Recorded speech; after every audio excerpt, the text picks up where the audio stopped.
Ek wil vir julle 'n storie vertel, of nie 'n storie nie. Dit is iets wat werklik gebeur het, dis regtig so. So ek het saam met mense gewerk in Amanzimtoti wat deel was van die kinderkerk. En daar was 'n seentjie gewees wat die kinderkerk by aangesluit het. En hulle was nie in die gemeente en sy ouers was verskriklik opgewonde oor die feit dat hy begin kinderkerk toe gaan het. En toe hulle klaar was, die Sondagoggend, die eerste Sondagoggend, heel opgewonde, vra sy ma vir hom, en wat het julle geleer vandag? En die seentjie het geantwoord, God is liefde. En sy ma het gedink, joh, maar hierdie kinderkerk, hulle is op dit. Hulle leer die kinders die regte goed. Dit is nie net die vrugte van die Gees vir 27 maande nie. Hulle leer actually die attributes van wie God is. Want die kind kom huis toe en hy weet, God is liefde. En so gaan die week verby en die volgende Sondag kom en die kind is weer kinderkerk toe en na die diens is die ouers weer verskriklik opgewonde en sy ma vra vir hom, en wat het julle vandag geleer? En hy antwoord, God is liefde. En die ma dink, wow, hierdie is 'n kinderkerk uit die boonste gehalte uit. Hulle doen reekse met die kinders. Dis nou al 2 weke wat hierdie kind huis toe kom en hy sê dat hy weet God is liefde. En so gaan die 3de week verby en die 3de Sondag kom en die ma vra weer vir die kind, en wat het julle vandag geleer? En die seentjie antwoord weer, God is liefde. En nou begin die ma se wenkbroue trek. Die 3de week, God is liefde. 4de week kom, seentjie antwoord dieselfde vraag, God is liefde. 5de week kom, seentjie antwoord dieselfde vraag met dieselfde antwoord, God is liefde. 6de, 7de week, en al wat die kind antwoord, is God is liefde. En die ma raak toe nou heel omgekrap, want hierdie het nou skielik verander van die beste kinderkerk na seker die laaste kinderkerk. Want al wat hulle leer is dat God is liefde. Het hulle niks anders om die kinders te leer nie. So sy besluit toe sy gaan 'n afspraak maak met die Sondagskool, met die hoof van die Sondagskool, die leier. En hulle is daar by die kerk en die ma is in die kantoor en sy is nou heel omgekrap want sy het juis gekom en haar kind by die kinderkerk ingeskryf sodat hy sal groei geestelik, sodat hy sal leer. En al wat hy by huis toe kom, Sondag na Sondag na Sondag, is God is liefde. En sy vra toe vir haar, is daar niks anderste wat julle die kinders kan leer nie? Wanneer doen julle bietjie anderste? Wanneer praat julle oor iets anderste as God is liefde? En toe trek die Sondagskoolonderwyseres 'n vraagteken met haar wenkbroue.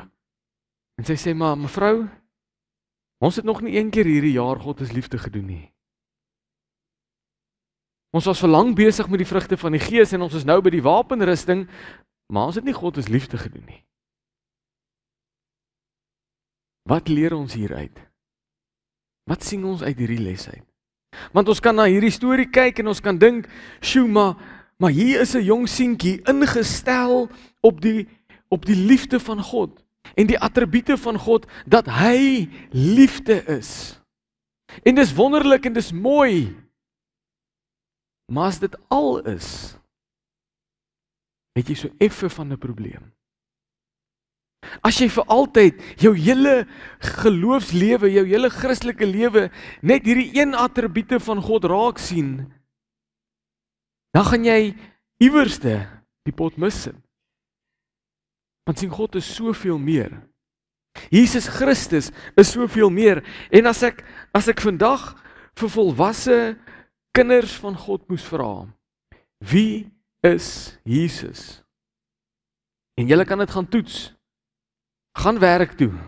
Gaan na die mense toe wat hulle self Christene noem en vra vir hulle hierdie vraag.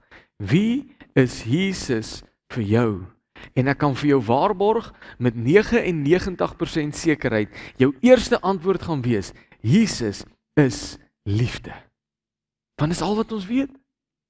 Dis al wat ons ken van hom, is Jesus is liefde.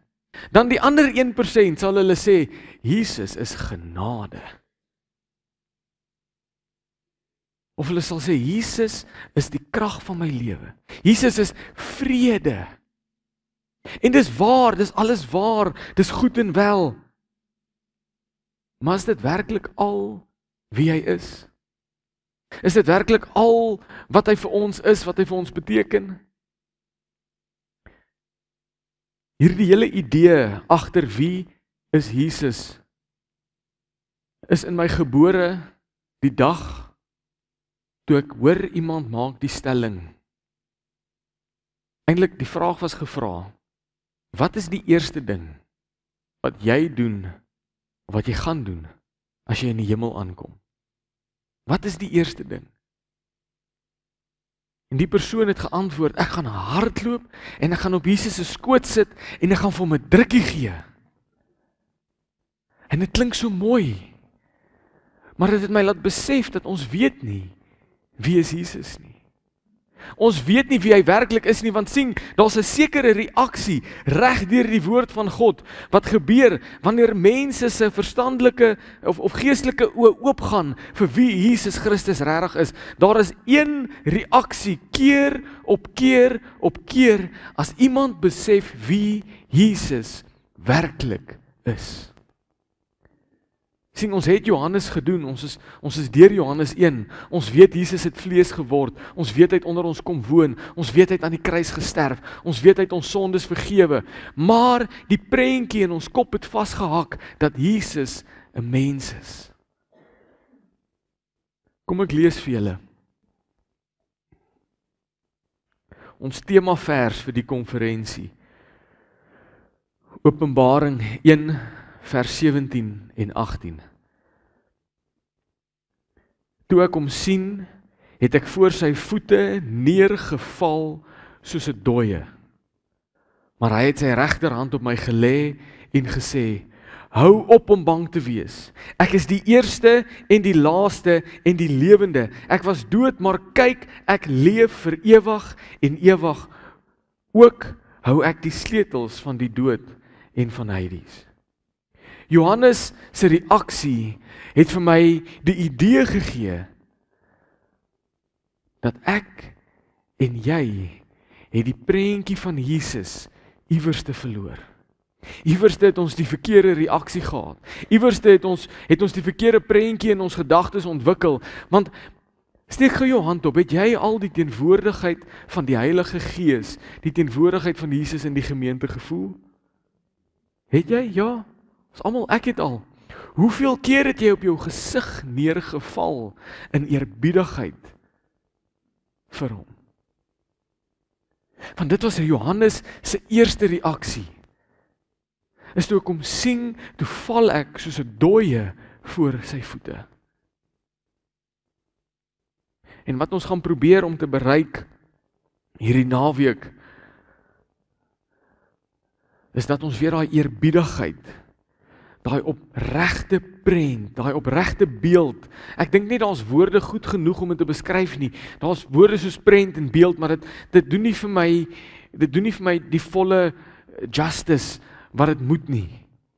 Maar dat ons 'n werklike besef sal hê vir wie Jesus Christus is. En dat ons ook soos wanneer ons bewus raak van hom, soos dooies voor sy voete sal val. Kom ons gesels gou oor die valsituasie. Ek besef, dis belangrik dat ons daaraan raak en dat ons daaroor praat. Daar's 'n paar goed wat ons sien in hierdie teksgedeelte en ek wil net hê ons moet die val reg verstaan. Want baie mense redeneer en sê, maar ek het geval onder die Heilige Gees en hoe waar dit 'n experience is, sal net jy vir jouself kan antwoord, maar dis nie wat hier gebeur met Johannes nie. Sien, nommer 1, Johannes val vorentoe. Hy sien Jesus en dan val hy na sy voete toe. Hy het nie agteroor geval nie, hy het nie kant toe geval nie, hy het in mekaar neergesak nie, hy het by sy voete neergeval. Johannes val vorentoe. En ek weet Johannes was by sy volle bewussyn gewees. Want hierdie teksgedeelte skryf Johannes en hy het sy regterhand op my gelê en vir my gesê, moenie bang wees nie. Hy kon Jesus se woorde hoor duidelik, hy kon sy hand op hom voel, dit was 'n val van eerbiedigheid, dit was nie 'n val in die gees nie. Ek het 'n effense probleem met kerke waar mense net val left, right en center. Ek verstaan val. Regtig ek doen. En ek het nie 'n probleem daarmee as dit opreg is nie. Maar jy alleen kan bepaal wanneer dit opreg is. Sien, Johannes het nie geval onder die gees nie. Johannes was nie verslaan in die gees nie. Baie mense gebruik daai term, hulle sê, en ek is verslaan, I was slain in the spirit. Dit is nie wat hier gebeur nie. Johannes was nie weggevoer na 'n ander geestelike riem toe nie. Johannes het besef wie Jesus is en het voor sy aangesig geval uit eerbiedigheid uit. Uit respek uit vrees uit. En ek wil hê julle moet hierdie mooi verstaan, nie uit bang wees uit nie, uit vrees uit. Want ek besef met wie ek te doen het, ek is nie eens heilig genoeg om in sy teenwoordigheid te wees nie. En ek weet na regte, vir my om in sy teenwoordigheid te wees, met die tipe sonde wat ek nog in my lewe het, moet ek dood neerval. Dis waar daai vrees vandaan kom, van ek gaan nie sy teenwoordigheid kan volstaan nie. Ek gaan nie kan staande bly in sy teenwoordigheid nie. Dis daai tipe vrees. Die vrees wat sê, ek weet, ek is nie waardig om in sy teenwoordigheid te wees nie. Daarom val hy voor sy voete. Johannes val uit 'n plek van bewondering uit. Julle almal het al die films, die movies en goed gekyk waar 'n koning of 'n koningin in die pad afgestap kom en dan val al die mense soos een man voor hulle neer en buk en sak. Dis dieselfde tipe idee. Dis nie iets wat onwillekeurig gebeur nie, dis nie iets wat ek nie beplan het nie, dis iets wat ek willens en wetend besluit, want ek sien Jesus raak vir wie hy is. Die mense sien die koning en die koningin en hulle weet, want daar's 'n kroon en dan kies hulle om te buig. Ek en jy moet, wanneer ons Jesus teekom, wanneer ons hom raak sien, wanneer ons besef wie hy werklik is, moet ek en jy die besluit maak om te sê, Here, ek kan nie staande bly voor U nie. Here, ek gaan soos 'n dooie voor U neerval, want ek het soveel eerbiedigheid vir U, soveel respek vir U, Here. En dit is wat ons wil bevestig, dit is wat ons wil besef in hierdie konferensie. Sien, dan lees ons, ek dink iets waarna ons elkeen verlang in daai teksgedeelte. Hy sê, maar hy het sy regterhand op my gelê en gesê, hou op bang wees. Then he placed his right hand on me and said, do not be afraid. Johannes voel die tasbare teenwoordigheid van Jesus toe hy werklik besef wie hy is. Sien, ons sit met die probleem, die alledaagse probleem. Ek voel nie meer die teenwoordigheid van Jesus Christus nie. Ek voel nie meer dat hy deel is van my lewe nie. Ek voel nie meer dat hy betrokke is nie. Ek voel nie meer sy teenwoordigheid as ek bid nie. Iewerste het die goosebumps weggegaan. Iewerste het die hoendervleis opgeraak. Iewerste het ek daai plek verloor. Johannes se oë het oopgegaan vir wie Jesus werklik is. En toe voel hy die teenwoordigheid. Kan ek vir julle verduidelik hoekom is die teenwoordigheid van Jesus Christus, wanneer ons bid, die teenwoordigheid van die Heilige Gees, so tasbaar net nadat jy tot bekering gekom het? Weet julle hoekom? Want vir 'n kort tydjie daarna besef jy ten volle dat jou sondes is betaal, jy is vrygekoop. Jy loop met daai vreugde, daai vrede in jou hart rond. Jy dink daaraan, jy gaan kerk toe met daai gedagte en daarom loop jy oor van dankbaarheid en eerbiedigheid vir wie Jesus is en wat hy vir jou gedoen het. En dan voel jy sy tasbare teenwoordigheid. So as ek en jy wil terugkom by die punt waar ons hom tasbaar voel en beleef, moet ons oë oopmaak vir wie hy regtig is. Ek het my beste gedoen om vir julle 'n prent te kry van wie Jesus is, Christus is. Success, will you go to the next slide, please? Is there one with a picture? Ek gaan nou by hom uitkom. So dit is die beste beeld wat ek kon kry van hoe Openbaring Jesus Christus beskryf. Sien, ons het hierdie idee dat Jesus Christus is die man met die lang bruin krulle hare wat die lammetjie vashou. En ek wil hê julle moet vir 'n oomblik net inneem. Ons wil onsself indink dat as Jesus deur hierdie deure gaan instap, as hy ons gaan besoek, gaan hy lyk soos een van ons. Ek wil vanaand hê jy moet jou oë oopmaak en besef, hy gaan nie, want hy is God. Nou ek weet hierdie is nie 100% akkuraat nie, hierdie is nie 100% wat ons eendag in die hemel gaan beleef nie, want geen mens kan 100% verstaan nie. Maar daar is iets wat gebeur wanneer jou oë, al is dit net gedeeltelik oopgaan, jou geestelike oë net gedeeltelik oopgaan vir wie hy is. Kom ons lees dit saam, Johannes 18, vers 3 tot 6. Judas het toe daar aangekom met die kohort soldate en die tempelwagte van die leierpriesters en die fariseërs, met fakkels en lampe en wapens. Jesus het geweet van al die dinge wat met hom sou gebeur en het uitgegaan en vir hulle gevra, wie soek julle? Hulle antwoord hom, Jesus die Nasareëner. Hy sê toe vir hulle, ek is hy. Judas sy verraaier het ook daar by hulle gestaan en hoor wat sê vers 6. Toe hy dit vir hulle sê, ek is hy, het die soldate teruggedeins op die grond neergeval. Die oomblik toe hulle besef wie Jesus is, toe hy vir hulle sê, ek is hy wie julle soek, toe kon nie een van hulle staande bly nie. Verlang jou hart nie om by daai punt uit te kom nie. Verlang jou hart nie om weer op daai punt te kom waar ek oorweldig word met die teenwoordigheid van die Heilige Gees. Verlang jou hart nie daarna om oorweldig te word met die idee van wie Jesus is nie. Dis wat met die soldate gebeur het. Die soldate kon nie staande bly nie. Toe Jesus homself bekend maak en sê, ek is hy. Dit is moontlik vir my en vir jou.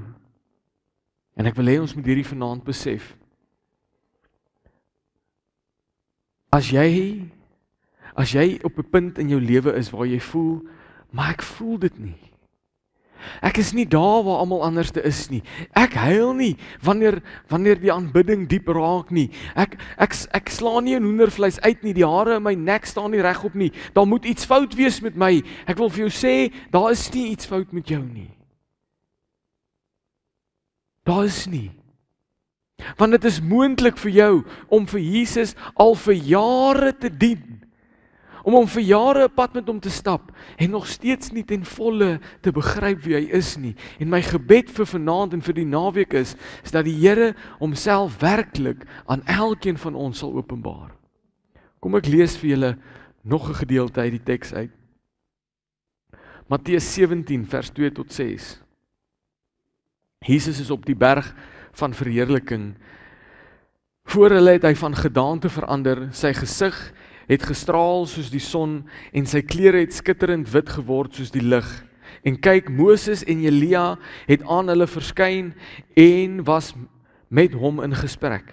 Petrus reageer toe en sê vir Jesus, Here, dit is goed dat ons hier is. As U wil, laat my toe om 3 hutte te bou, een vir U, een vir Moses en een vir Elia.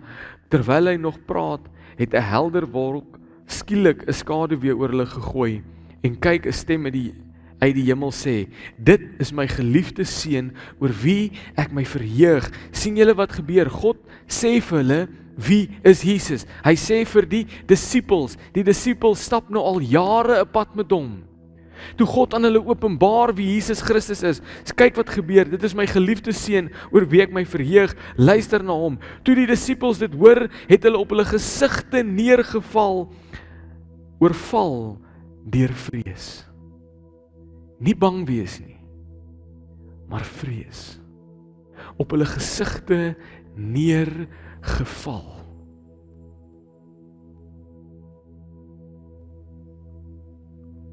Die groot probleem vandag is dat ons het verloor, ons het die respek en die eerbiedigheid verloor vir Jesus Christus.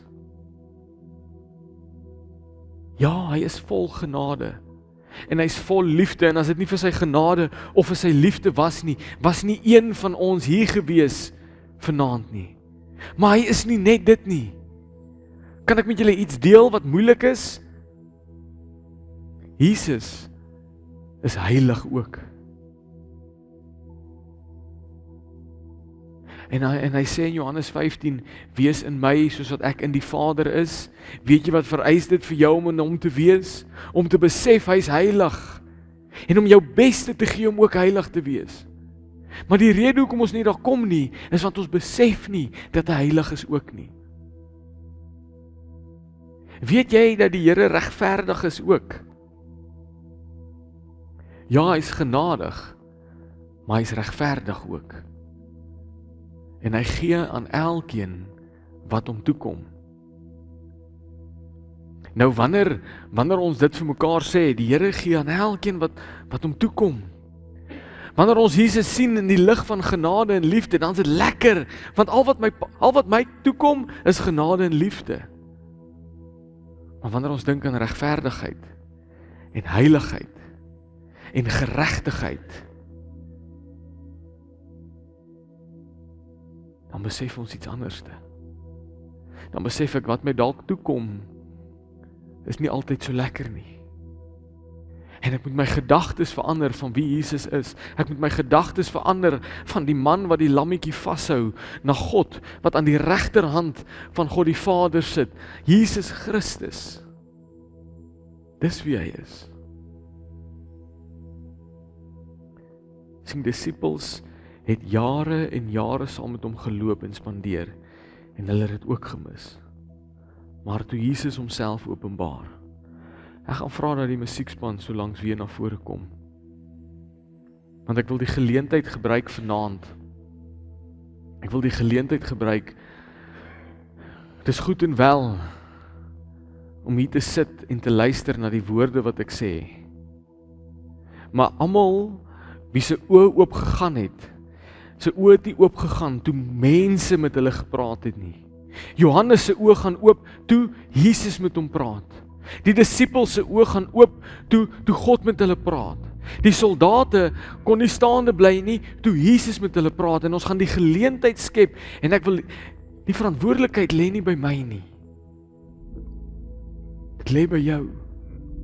Jy moet jou hart oopmaak vanaand en sê, Here, ek wil U aanskou vir wie U is. Kom maak dit bekend in my hart. En dan wil ek jou uitdaag. Ek weet liggame en gesondheid laat dit nie altyd toe nie. Maar ek wil jou uitdaag. Lê op jou aangesig voor hom, in eerbiedigheid vir hom.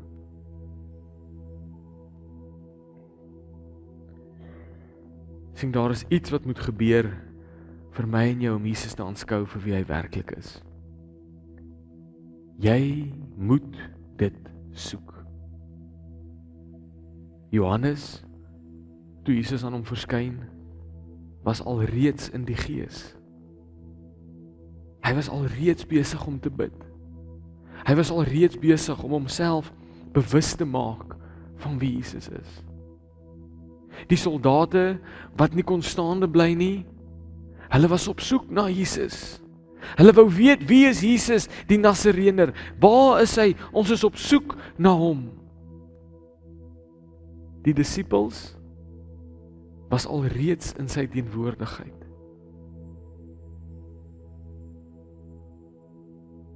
Ek kan vanaand hier staan en oor verduidelik. Maar jy gaan moet soek. Jy gaan vanaand in jou hart dit moet uitmaak en sê, Here, ek is hier.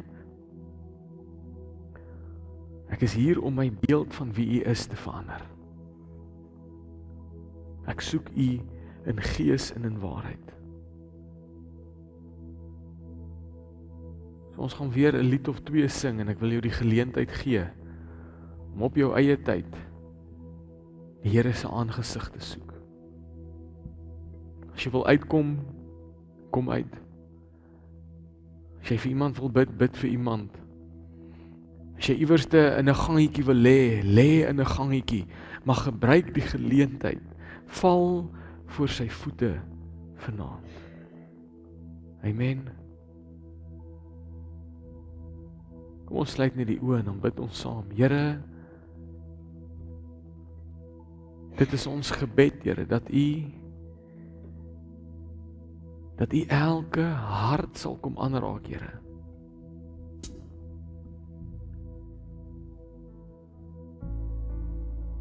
Here, ons verlang om soos Johannes, Here. Ons verlang dat U soos wat U met Johannes gemaak het, Here, dat U hand op ons skouers sal sit en sê, hou op bang wees.